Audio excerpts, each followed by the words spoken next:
So we knew heading into 2024 that one of the biggest needs for the Packers to address in the offseason was the safety position.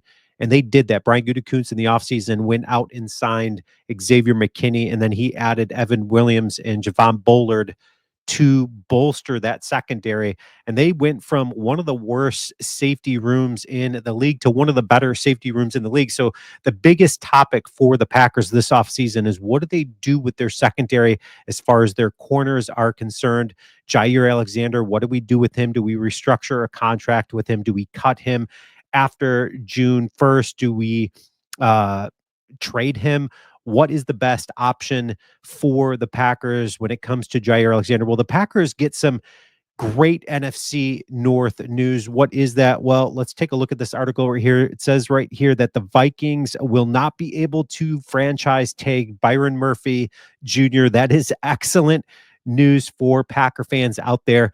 And then we're going to take a look at another guy here in a second. But we've talked about this guy so far all offseason long, and we're getting closer and closer to when the Packers might be able to move on a guy like this prior to the NFL draft. Okay, so it says right here in this article that ESPN's Dan Grazzino broke some news on the Murphy front. Murphy and the team pushed back the date of his void years trigger on his contract. Minnesota just paid Murphy $17.5 million for his 2 seasons there, but only accounted for $13.7 million on their cap in 2023-2024. The remainder of the cap accounting will accelerate to 2025 as dead cap unless the two sides can come to an extension. Okay, so here's the interesting thing. It says right here that Murphy pushed the void date from this week to the day before the new league year starts, as Grazzino reported, which takes the franchise tag completely off the table for Murphy. The Vikings deadline to franchise tag Murphy would be March 4th per NFL rules, while the start of the new league year is March 12th, which is approaching. Since Murphy has this fake void years tagged on the end of his deal, which helped Minnesota spread around the cap accounting for his contract in 2025 salary cap. He can't be franchised. On paper, he's technically not set to be a free agent until the void years actually trigger, which is going to be the franchise tag. So here's the good news for the Green Bay Packers is that they can absolutely be in the hunt for Byron Murphy, who is my number one corner to replace Jaire Alexander. Of course, all signs are pointing to replacing Jaire Alexander. It says right here, due to cornerback Jaire Alexander contract, which is set to pay him $17.5 million in 2025, the Packers are most certainly going to release or restructure the former All-Pro.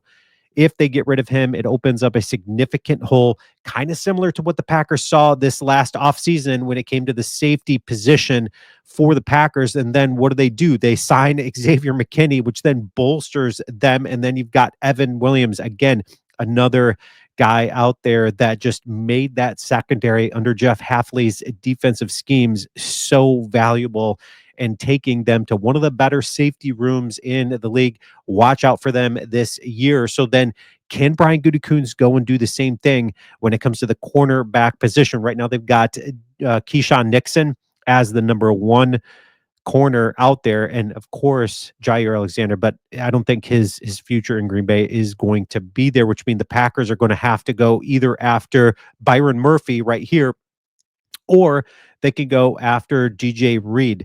And it says right here, New York Jets quarterback DJ Reed, Bleacher Reports, Chris Knox believes that the Packers are the best fit for Reed in free agency this offseason, and the Packers could certainly make an effort to go get Reed. It goes on to say right here that the Green Bay Packers should be in the market for a steady corner like Reed. The organization could split with top outside option Jaire Alexander this offseason, which would leave a major hole for the Green Bay secondary, kind of a repeating theme there. Reed could adequately fill the contract in a $15 million per year range, which would be 4-year, $84 million deal to get DJ Reed either guy, Reed or Murphy, would be an excellent option for the secondary for the Packers. So DJ Reed had a PFF score of 70.7. Okay, so that's a really good score out there.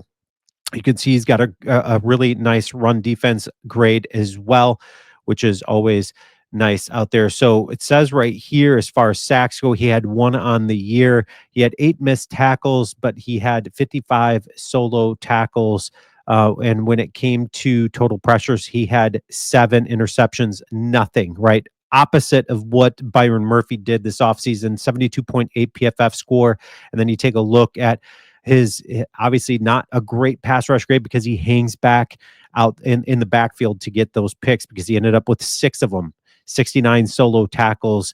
The dude is all over the field. I really, really like Byron Murphy. And it's looking like the Minnesota Vikings aren't going to be able to kind of to what we saw, what happened in New York last season under Xavier McKinney, and the Giants weren't able to get Xavier McKinney under contract. The Packers throw some money at him.